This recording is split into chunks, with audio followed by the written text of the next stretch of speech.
نعطي الكلمه الدكتور هنا كيدخل الاظافر كوفون بالممنوع علينا ما نتعلموا نقيو رجلينا باسكو ما نعرفوش نقيوها لو كنورو كيفاش يربط ماشي حاجه كبيره طبيبه واش ولا بدنا كيف صح انا وكذا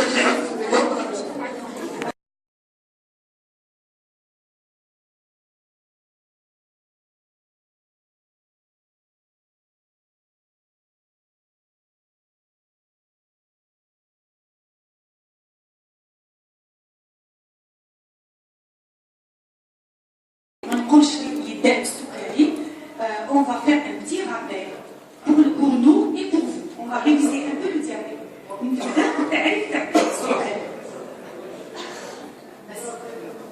Donc, c'est une maladie métabolique. Donc, c'est un dérèglement, une maladie. Donc, c'est une hyperglycémie chronique due à une déficience en sécrétion d'insuline, l'anomalie de l'action de l'insuline sur les tissus cibles ou l'association des deux. Donc, il y a نسبة تاع السكر في الدم تكون طالعة de façon chronique تاعها permanente ماشي تطلع خطرة بطريقة دائمة وهذا لأسباب بيولوجيك يا إما نقص في كمية الأنسولين يا إما الخدمة تاع الأنسولين n'est pas adéquate يا إما les deux. D'accord? Voilà. Donc هذا on va le gérer pour éviter les complications en sachant que وعلى بالكم كل مرة je pense vous savez que vous faites des glycémies à jeun parce que vous تاعكم وتديروا سكر تاع 3 شهور كي هي الهيموغلوبين غليكيد كي نقلبوا هاد لا glycémie à jeun ولا 1% نربحوا هاد لي بورسونتاج تخيلوا كي تحطوها لي نورم تاعها اش كتربحوا في الصحة تاعكم داكور دونك التعقيدات اون لي زيفيت ولا نوخروهم على الاقل داكور. Donc, les complications du médicament, les chercheurs تاع السكري لقاو بلي الهيموغلوبين الغليكي هذه واش معدل السكر تاع الجوز حنا اون طونك ميدسان نعرفوه مي لي مالاد يدوا ابسكسي باش يعرفوا يتحكموا فيه ويحفظوه هو حصيله نتاع لا غليسيمي اجون اي لا غليسيمي بوستبرانديال. لا غليسيمي اجون هي نسبه السكر في الدم تاع الصباح كي نوضوا ابري افوار جوني من عندها الصندوق الكامل معناتها الذات تاعكم ما فيهاش الماكله بوندون على الاقل 12 ساعه. هذه لا غليسيمي اجا لا غليسيمي اجا هذه واش يتحكم فيها ماشي الماكله كاين يقول لك شي نيت على السكر نو سي لا برودكسيون هيباتيك دو غلوكوز. الكبده تاعنا حنا راقدين والكبده تاعنا سهرانه علينا وتخدم باش توفر لنا نسبه السكر في الدم نرقدوها لين ما يحدث السكر نغير وثاني لا سنسيبيتي ديماتيك على الانسولين. هادو زوج عوامل اللي يتحكموا في لا غليسيمي اجا. سي بور سا نهار يكون لا غليسيمي تاعكم طالعه بزاف الطبيب يقول لكم لازم لكم الانسولين ما تتخلعوش. شوفوا الانسولين المهمه تاعها سي دو ريغلي لا غليسيمي اجا داكور ماشي مشكل تاع الماكله في الليل داكور. العامل الثاني اللي يدخل في نسبه السكر في الدم هو لا غليسيمي بوست برانديال. وحنا كم الثقافه تاعنا تبدلت المود دو في تاعنا تبدل سي لا شارج اون غلوكوز دو روبا هي الماكله اللي ناكلوها هنا تدخل عامل تاع الماكله.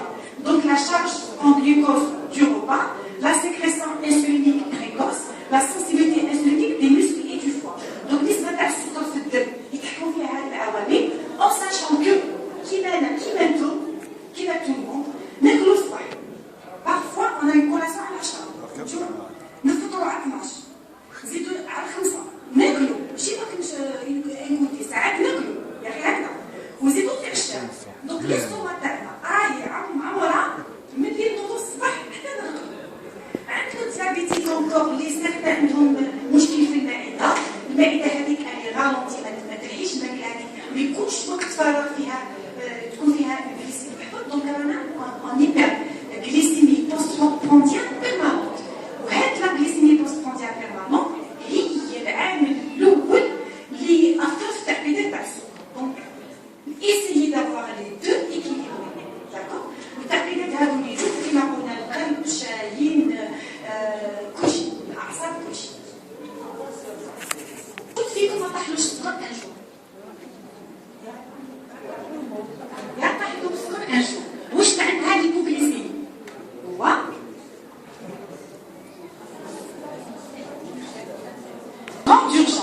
وعلاش سي اون اورجونس؟ باسكو elle met le pronostic vital en jeu. لو كان ما نعاودوش لو ريسوكراج في هذيك الدقيقه يمكن c'est un aller sans retour. D'accord? Donc il faut gérer l'hypoglycémie. كاين des jeunes ماتوا quand ils ont fait une hypoglycémie. عادوا يتخبطوا comme une crise d'épilepsie au lieu de leur donner du sucre عطاوهم مفتاح.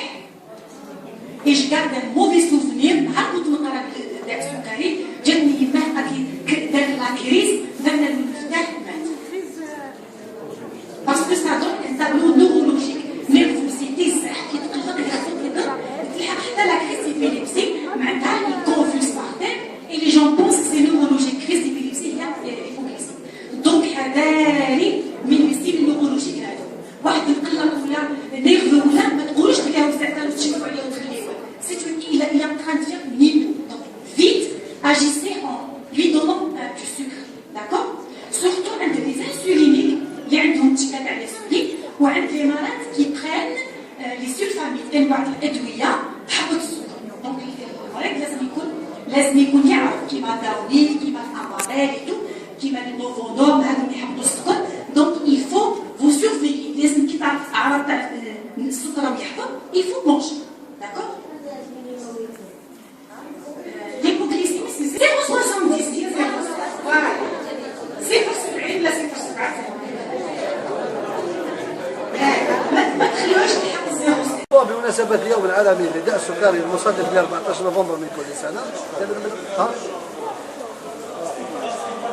بمناسبة اليوم العالمي لداء السكري المصادف ل 14 نوفمبر من كل سنة، حنا كجمعية عندنا طريقة للاحتفال، لأنه المنظمة العالمية للصحة ولا الفيدرالية العالمية لداء السكري أعطت تعليمات صارمة، وهو عندنا طريقة كيفية الاحتفال، وهو بالتحسيس والوقاية. الوقاية والتحسيس مخصص للمصاب والغير المصاب. المصاب بداء السكري اجتناب الإصابة مضاعفات السكري، أما الغير المصاب اجتناب الإصابة بداء السكري. لماذا نتكلموا على الغير المصاب؟ لأنه من أهم الأسباب وهو النظام الغذائي الصحي الغير متوازن، هو اللي أدى إلى الإصابة بالجراحة مرتفعة. عندنا حوالي 10% مصابين بداء السكري على المستوى الوطني، 80% منهم من النوع الثاني اللي يعالجوه بالأقراص، أما 20% هو السكري الأخر اللي يعالجوه بالأنسولين. هذوما من بينهم يعني كاين مرضى يروحوا المضاعفات. لهذا نكثروا ونتكلموا على اجتناب المضاعفات السكريه، راهي وخيمه جدا، كقدم سكريه، بطن الارجل، كالعين السكريه، ممكن حتى فقدان البصر او عجز في الكلى. لهذا نقوموا عندنا اخصائيين في التغذيه، اخصائيين نفسانيين، اخصائيين في هذا المجال ديابيتولوج وديزوندوكرينو اللي يتكلموا للمصابين والغير المصاب على غرس ثقافه صحيه بالنسبه لهم. اما فيما يخصنا نتكلموا على الاحصائيات، حنا عندنا حوالي 15,000 اصابه جديده كل سنه، يعني بهذا رانا نكثروا الايام التحسيسيه. الاعمال تاعنا ماهيش غير نوفمبر برك، راه عندنا مدار سنه عندنا قافله تشخيص داء السكري والضغط الدموي اللي تجي في كويت العاصمه، بعد ما جا في مختلف يعني المساجد، الملاعب، الاماكن العموميه، حتى درنا المكتبه الوطنيه وما درنا ايام تحسيسيه داخل بالتنسيق مع المختصين تما، درنا يعني المترو، درنا لي سونتر كوميرسيو، يعني ما خلينا حتى حاجه الا ودرنا تشخيص وتوعيه. ان شاء الله يوم السبت عندنا يوم تحسيسي وهي عباره عن ابواب مفتوحه في حديقه التجارب. العفو.